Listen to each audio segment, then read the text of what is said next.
kid. In this video, what we're going to be doing is we're going to be looking at a brief intro or a member of the family of, or we're mostly going to be looking in the family of Arduino. So there are tons of different Arduinos, but we're going to be sticking to the main ones and the most possible we're going to be using in this tutorial series. Okay? So this is a brief intro. Arduinos are something called microcontrollers. Well, that's at least what most people think. In the realities, Arduinos have like a microcontroller in them called the AT Mega. The AT Mega type is different for each type of Arduino. Okay? So and then the Arduino just connects to the AT Mega and allows you to use it in a much simpler way. Then instead of just getting the AT Mega board and hopelessly finding to figure it out because you're still a beginner, imagine just getting a piece that just looks like plastic to you and turning that into a robot. That's kind of hard. So that's where the Arduino comes in. It helps you. It's your go-to prototyping board. People love it. It's like the standard on robotics. Okay? So Arduino also has something called shields. You can literally use them to attach to different Arduino types. They're kind of like a plug and play. That adds certain features, such as allowing the Arduino to connect to motors or smoke detector shield and so forth. So now you can see that Arduinos, they have tons of things they can do. For example, I know the shield, it gives you an LCD. Just the shield allows you to connect to motors and you can make like a car kind of. So Arduinos are like very good for most prototyping projects, and I know and some professionals, they even use it as not even as the prototyping but as the board itself, not just the prototype. Okay? So now here are the basic Arduinos. The basic Arduinos are the Nano. It's like the baby one. It's the smallest Arduino, so it's better for like most small or portable projects. And Arduino does have more analog pins than the Arduino Uno. On Arduinos, there are analog and digital. Analog, you can use them for different stuff than the digital, but don't worry about it much currently. So right now, what we're mostly going to be doing is just the Arduino Uno in my tutorials, but later on we will get to the Nano and so forth. So the Arduino Nano, it's for smaller projects, and you need as much space as you can. The Arduino Nano is your go-to. But keep in mind, it does use a different port, which is called a micro USB port, and you cannot connect it to batteries.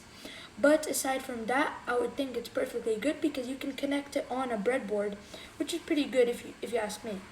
And here's some examples you can use that with the Arduino Nano. You can make electronic dice, LED tracker, a digital clock, a plant watering system, a tracker, a robot car, a heart rate monitor, a lie detector, a temperature sensor, and more. This Arduino Nano is a beautiful thing, and as we get into the other Arduinos, it'll get even more pretty. Okay? So now we have the Arduino Uno. It's like the middle child. The Arduino Uno is the most common Arduino board. It's the one that most people go to. It's also the most simple one to use for most projects. People would mostly use the Arduino Uno instead of the Nano because the Arduino Uno can be used for so many projects. And Arduino has also something called a barrel jack for certain projects. If you don't know what a barrel jack is, basically you can plug it into the Arduino and then you can put a battery into the barrel jack, and then once you connect your Arduino to the computer and run the code, you can take it off, and if you have the batteries plugged in, the code will run without it needing to be connected to a computer. All it needs is some batteries. That's, in my opinion, I think that's really good, and you kind of need it for a lot of Arduino projects. It's a little bit hard to manually connect an Arduino, like batteries for certain different projects. So that's why most people do the Arduino Uno, just because it's more flexible in terms of what you can do. It's like, in my opinion, I really like it. I think it's very good. I would recommend it as a starter. Later on, you can use the Nano and other types. Next one is Arduino Leonardo. It's like the brother, the twin to the Arduino Uno. The Arduino Leonardo uses a mini USB cable to connect the same one on the Arduino Nano. And there's 20 I/O pins on the Arduino Leonardo that you can use to connect wires. If you don't know what I/O pins are, they are input-output pins. Input-output pins are things you can plug into the Arduino with wires or so forth that will either give you some input result or they can give you output. So that's what the Arduino Leonardo can do. So does the Mega, the Due, the Uno, and all the other types.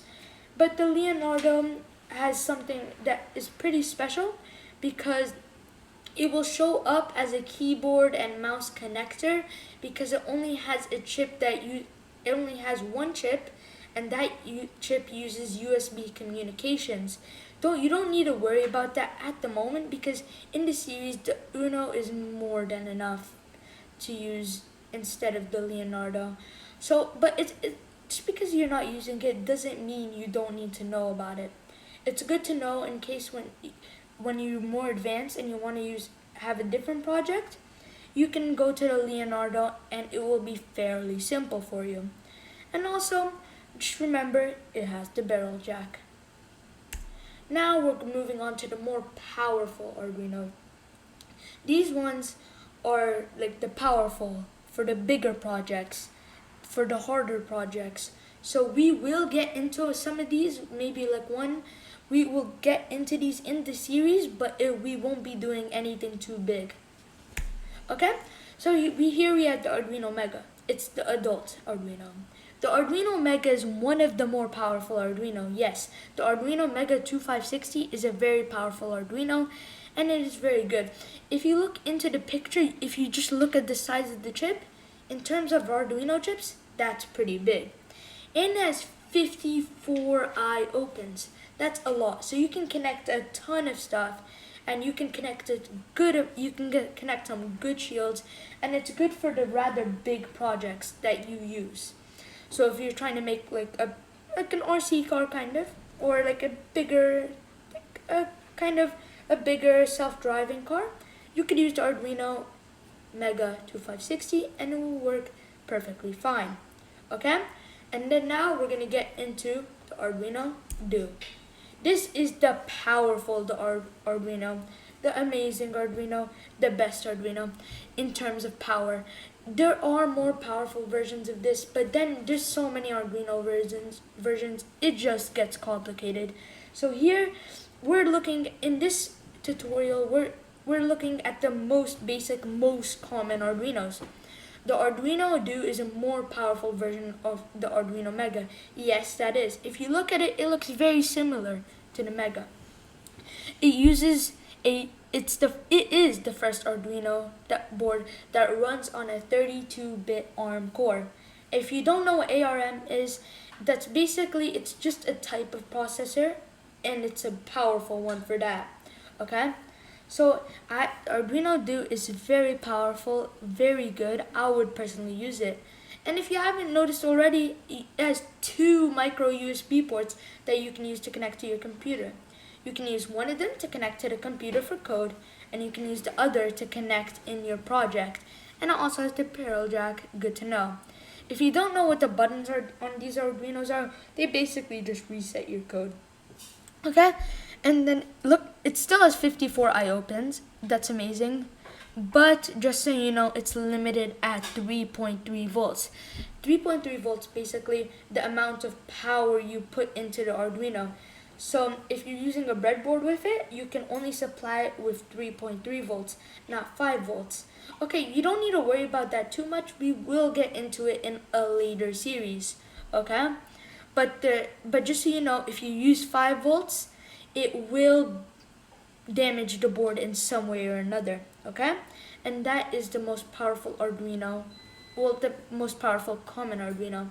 And just so you know, 2 things to point out. The Arduino Due is fairly expensive. The Arduino Due just by itself is around $50. So you must know what you're getting into, and you must know what you want to do if you're going to use it. In my opinion, the Arduino Mega is good enough, but for some people, the Arduino Due may be necessary, okay?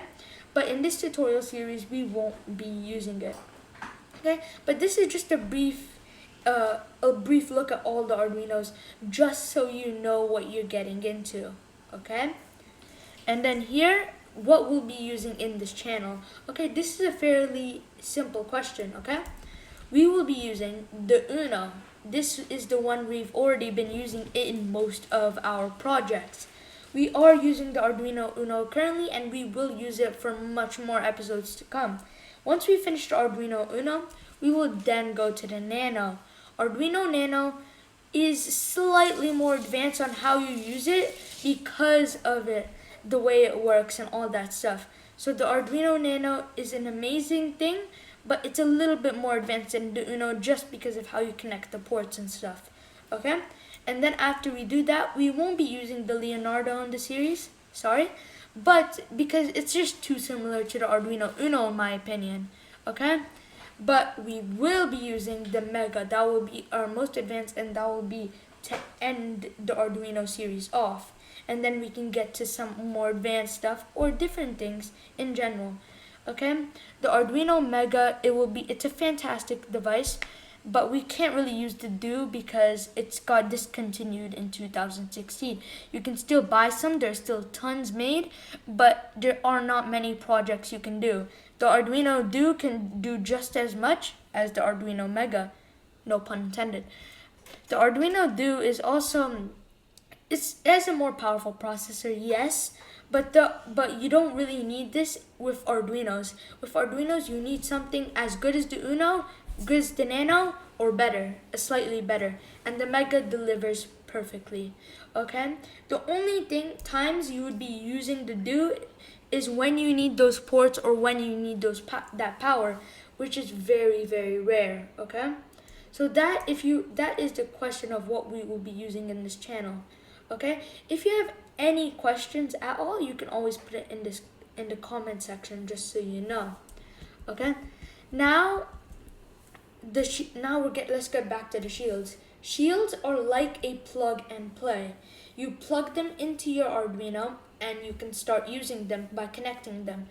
The most common, I think we might be using a few in this channel, but we won't be using tons, like a finger pad, or like we just won't be using all of them, because we will show you a few, I will show you a few, but then after that it's very, very simple to use.